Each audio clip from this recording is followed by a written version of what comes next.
naannoo Gambeelaa aanaa Bol keessatti tarkaanfii konkolaataa bulchiinsa aanichaa irratti fudhatameen namootni 2 du'uun tokko madaa'e. Guutuun gabaasichaa akka taanutti isiniif dhiyaata. Wallabdee gosa Nuweerii fi Anyuwaa gidduutti kibxata darbe ka'een nagaan kan dhabame mootummaa naannoo Gambeelaa keessatti guyyaa kaleessaa muddee 11 2025 konkolaataa bulchiinsa aanaa Bol kan fageenya kiiloomeetira 12 hin caalle bulchiinsa magaalaa Gambeelaa irraa qabdu irratti bakka kosii magaalaa Gambeelaa itti gatan irratti hidhattoonni gosa Nuweer ta'uu shakkaman fudhataniin namootni 2 ajjeefamuun tokko madaa'e. Namootni 2 konkolaataa aanaa Bol irraa gara magaalaa Gambeelaa dhufaa jiru irratti ajjeefaman kanneen gosa Anyuwaa yoo ta'an tokko madaa'e lammii Impaayiratii biraa akka ta'e barameera. Namni madaa'e kunis guyyuma kaleessaa hospitaala Gambeelaa geeffamuun achitti kan yaalamaa jiru yoo ta'u miidhaan isaa jabaa ta'uu odeessi hospitaalicha irraa argame ni addeessa. Yeroo ammaa naannichi nagaa dhabee jiraachuun hooggantoonni gosa Anyuwaa magaalaa Laaree kan gosti Nuweeritti baay'atu dhaqanii karaatti akka butamanii fi poolisootni federaalaa isaan gadhiisisuuf dhukaasa banan keessaa 2 ajjeefamuun tokko madaa'ee jira. Hanga guyyaa kaleessaa gabaasni kun qindaa'etti sochiin geejjibaa namaa fi daldalaa kan hin jirree fi biirooleen mootummaa fi miti mootummaa cufaa kan turan yoo ta'u baankiin daldalaa guyyaa kaleessaa al tokko yeroo banutti qaamoleen nageenyaa cufsiisuun himameera. Damballaash Gabra Mikaa'el, Laggasee Tulluu, Fiqaaduu Tasammaa, Abiy Ahimad fi kanneen biroo Itoophiyaan nagaadhaa jedhanii fakkii gadhee ishee garagalchanii dubbatanis dhugaan lafa jiru garuu miidiyaa jalaa dhokatee guyyaa 4ffaa magaalaa Gambeelaa fi aanaaleen naannichaa nagaa dhabanii naannoo jiraachuuf balaa ta'etti jijjiiramaa jiraachuun mul'achaa jira. Godina Matakkal aanaa bulanii fi Waambaraa keessatti waraanni bilchiginaa ajjeechaa fi gochoota farra namoomaa uummata nagaa irratti raawwachaa jiraachuun barame. Jaaliyaa Dannoo Oromiyaa dabalata qaba. Godina Matakkal aanaa bulanii fi Waambaraa keessatti waraanni bilchiginaa uummata nagaa ajjeesuu, saamuu, manneen jireenyaa gubuu fi qeerraa buqqisuu hordofee hawaasni lubbuu ofii baafachuuf jecha gara gammoojjiitti baqatanii dhokachaa jiraachuun himame. Akkuma kanaan hidhattoonni bilchiginaa kun hawaasa Oromoo naannichaa akka isaan tajaajila hawaasummaa kanneen akka mana yaalaa, mana barnootaa fi gabaa hin arganne dhorkuun haadholiin ulfaa fi daa'imman mana yaalaa dhabuun lubbuun darbaa jiraachuu maddeen bakkichaa ONM itti himaniiru. Haaluma kanaan godina Matakkal aanaa Waambaraa ganda Wagdii bakka addaa bishaan buufaa jedhamutti dubartii ulfaa tokko da'umsa irratti sababa hidhattoonni PP mana yaalaa deemuu dhorkaniif jecha lubbuun ishee darbuu fi aanaa bulan ganda Baqujjii bakka addaa Dooraa keessatti immoo daa'imni ganna 10 kutaa 4ffaa baratu kan maqaan isaa Phaawulos Ayyaanaa jedhamus dhukkubsachuun mana yaalaa waan dhorkameef lubbuun isaa darbuu maddeen dabaluun addeessaniiru. Dabalataanis aanichuma ganda Gochor keessatti waraanni bilchiginaa xiqqaa fi guddaa osoo hin jedhin duguuggaa sanyii uummata nagaa irratti raawwatu kun daa'ima ganna 12 maqaan isaa Gaaddisaa Ayyaruu jedhamu maqaa hidhata waraana bilisummaa Oromoo qabda jedhuun rasaasa itti roobsuun ajjeesanii deemuun barameera. Akka maddeen bakkichaa jedhanitti waraanni bilchiginaa kun ilmaan Oromoo rasaasaan ajjeesuutti dabaluun haadholii ulfaa akka isaan mana yaalaa hin geeffamne godhanii gochoota farra namoomaa hedduu uummata irratti raawwachuu fi jibbiinsa sanyii uummata Oromoof qabu ifatti mul'isaa jiru jechuun har'aata biyyoolessa Oromiyaatti himaniiru. Murni jibbiinsa sanyii uummata Oromoof qabuu fi tarsimoo siyaasaan uummata Oromoo balleessee Oromiyaa qoqqooddachuun saamuu jedhu baafatee socho'u bilchiginnaan hidhattoota isaa ilmaan Oromoo irratti bobbaasuun ajjechaa suukanneessaa fi gochawwan farra namoomaa hedduu raawwachaa jiraachuu irra deddeebiin gabaasaa turuun keenya kan yaadatamudha. Godina Gujii Lixaa aanaa Galaanaa keessatti murni faashistii bilchiginaa saamicha humnaa olii hawaasa irratti geggeessuu fi maatii qabsaa'otaa dararaa jiraachuun ifoome. Guutuu gabaasichaaf Jaalwabii Biyyaa.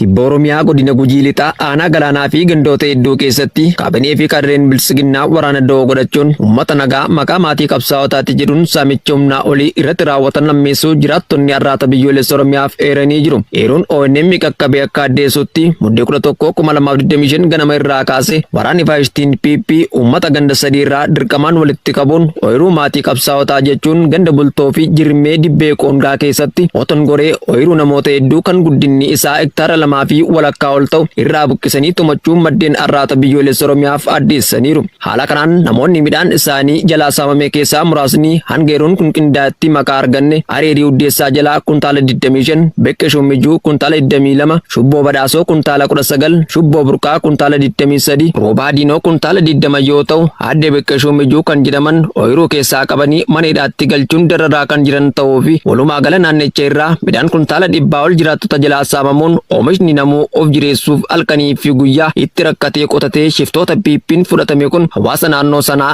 muffii guddaa keessa galchuus bakka itti iyyatan dhabanii irarfamaa jiraachuu dubbatu. Godina Lixa Wallaggaa aanaa Qondaalaa keessatti waraanni gabroonfataa piippii uummata dararuu fi hidhuu ammeessan jaalsabaafa waggaarii waan qindeeffate qaba. Godina Lixa Wallaggaa aanaa Qondaala ganda Shuuraa Marammoo jedhamu keessatti muddee 9/2025 waraanni gabroonfataa sirna biltsiginnaa manneen uummataa irra deemuun yakka tokko malee uummata nagaa jumulaan qabuun waajjira poolisii aanichaatti hidhanii dararaa jiraachuu jiraattonni himan. Namoota hidhamuun dararamaa jiran keessaa muraasni maqaa arganne Abduu Ankoo Nasral Fiqaaduu, Sayid Kuuraa Ahmed Tamaamaa, Osoomaa Tamaamaa Fiqaaduu Maammoo fi kanneen biroo hedduun akka jiran jiraattonni naannichaa addeessanii jiru. Tooftaalee garaagaraa bocuun kallattii ittiin uummata Oromoo gabroomsuun isaaf mijatu maraan ergamtoota isaatti dhimma ba'uun saamaa, dararaa jumulaan ukkaamsaa, gariin ammoo haala suukanneessaan ajjeesuun gatanii bineensa nyaachisuu isa duriin olitti haalaan ammeessanii jiraachuun isaanii dhugaa ifa jirudha.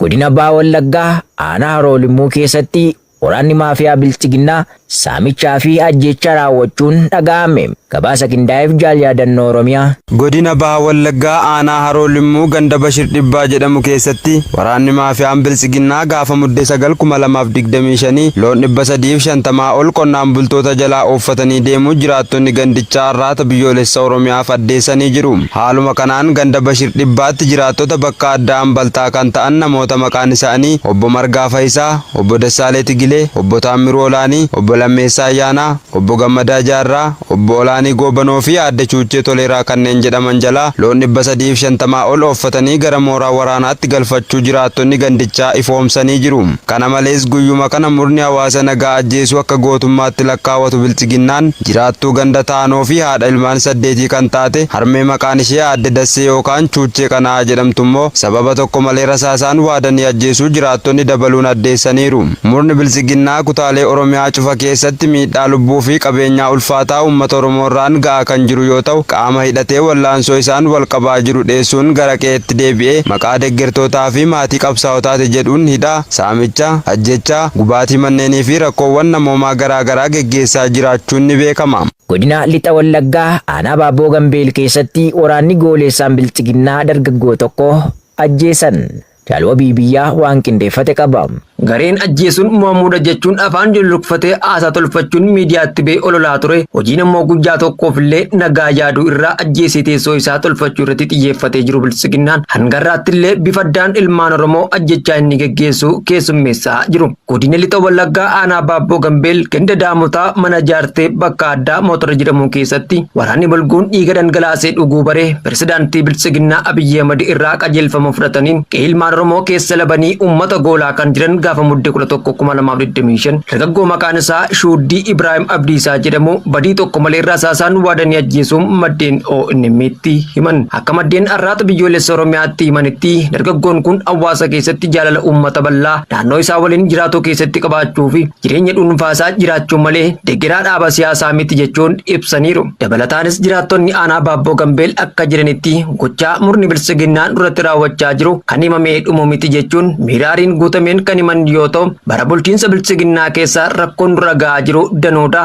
Deegneerraa saamamneerraa qe'een keenyas gubataa jira jechuutti dabaluunis rakkoowwan kanneen irraa duutii filannoo gaariidhas jechuun warra du'an irraa warreen lubbuun jiran akka hin wayyines dubbatu. Uummanni Oromoo tokkummaan ka'ee waraana bilisummaa Oromoo waliin hiriiree qe'ee isaa irratti abbaa biyyummaa isaa mirkaneeffachuu akka qabus dhaamuun imimmaan lolaasaa teenyes du'a hin eeggannu jechuun dhaamsa isaanii dabarfatanii jiru. Godina Baha Shaggar aanaa Dugdaa magaalaa Maqii keessatti uggurri daandii guyyoota 3ffaaf itti fufuun dhaga'ame. Jaalamansiis Kaayyoo dabalata qaba. Godina Baha Shaggar aanaa dugdaa keessatti daandiiwwan gandoota baadiyyaa magaalaa Maqii seensisu hundi kallattiilee hundaan mudda 10/2025 irraa eegalee hanga yeroo odeessi kun qindaa'etti ugguramanii jiraachuu jiraattonni gandoota baadiyyaa magaalaa Maqii keessaa wantoota bu'uura jireenyaatiif barbaachisu bitatan arraata biyyoolessa Oromiyaatti himan. Akka jiraattonni uggurri daandii waraana bilisiginnaatiin irratti labsame ibsanitti waraanni bilisummaa Oromoo tajaajila garaagaraa magaalicha keessa argachaa jira jechuun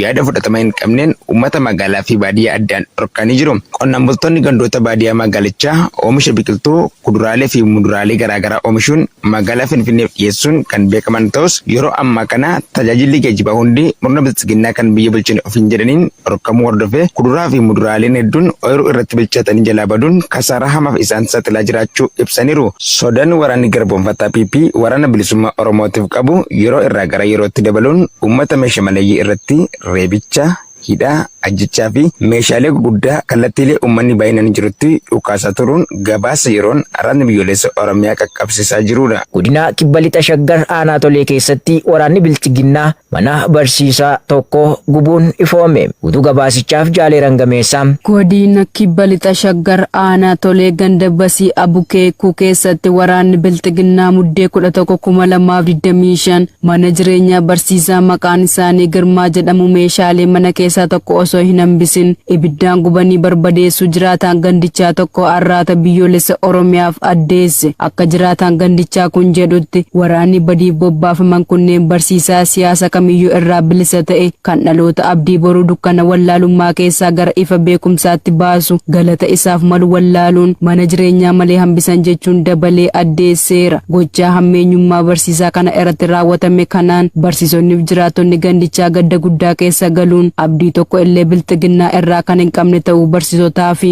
jiraatota gandichaa irraa arraanni biyyoolessa Oromiyaa odeeffateera. Abiy Ahmed dhaloonni abdii boruu barachuu isaanii caalaa karaa barnoonni isaanii ittiin cufamuu danda'u barsiisota miindaa dhorkachuu maqaa deeggaraa paartii siyaasaa itti maxxansuun reebicha hanga ajjeechaa lubbuu irratti akka raawwatamuuf ajaja dhoksaa godhee waraanaaf gad dabarsuun raawwachiisaa jiraachuun ni beeka. Kirri lafaa humna 6.7 qabu Jaappaan kaaba bahaa muddateen booda akeekkachiisni sunaamii kenname. Dabalata isaaf Jaalsabaaf Waggaarii. Kirkirri lafaa guddina jalqabaa qabxii 6.7 qabu naannoo kaaba bahaa Jaappaan mudachuun gorsi balaa sunaamii ejensii meteoroloojii Jaappaan yookaan GMA irraa kennamee jira. Kirkirri lafaa kun jimaata har'aa qarqara galaanaa Ayomorii Prefecture irratti akka sa'aatii Jaappaanitti gadi fageenya kiiloomeetira 20 irratti kan mudate ta'uu GMA'n beeksisee jira. Qorannoon jiyooloojii United States yookaan USGS akka jedhe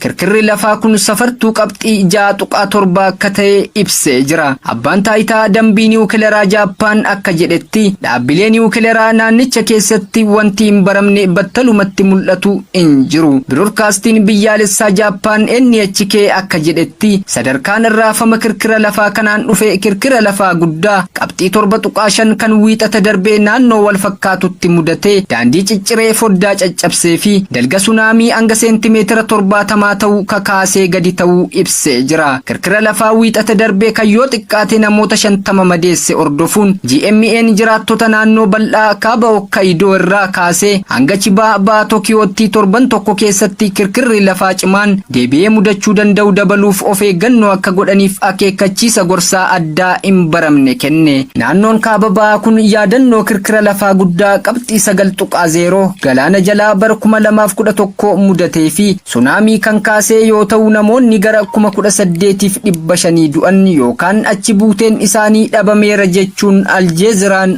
gabaaseera.